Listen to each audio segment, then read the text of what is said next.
Okay, this is question 4. Okay, it says determine whether segments with lengths of 29, 19, and 29 form a triangle. So let's put them in order here, smallest to biggest. Okay, and the first thing is to make a triangle. The two smaller sides, in this case 19 and 29, have to be bigger than 29. Yes, and then you could switch the order and go, is 29 plus 29 bigger than 19? In both cases, yes, you can get a triangle.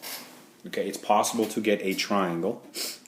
Okay, and there's a third one to check, but it's just switching which 29 you use with the 19, and it doesn't really matter. It's the same answer.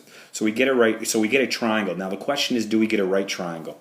If we want a right triangle, we already know we can do a squared plus b squared equals c squared. We can do right triangles that way.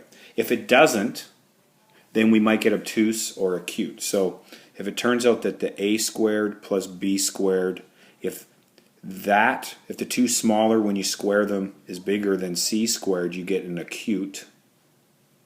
And if it's the other way, a squared plus b squared is less than c squared, then you get obtuse. In other words, if the biggest side squared is bigger than the other two sides added together after they're squared, then you are going to obtuse. So I got to check those things. I always just check the right angle thing. So we're going to go 19 squared plus 29 squared. Does that equal 29 squared? Well, it should be obvious that they don't equal. Okay, so the a squared plus the b squared is clearly, that's bigger than 29 than c squared. Here, I'll erase that. Okay, it's clearly bigger. If you don't see it, then I'll pause it here. I'll quickly put the calculations down. So there's the calculation. So that clearly fits with right here.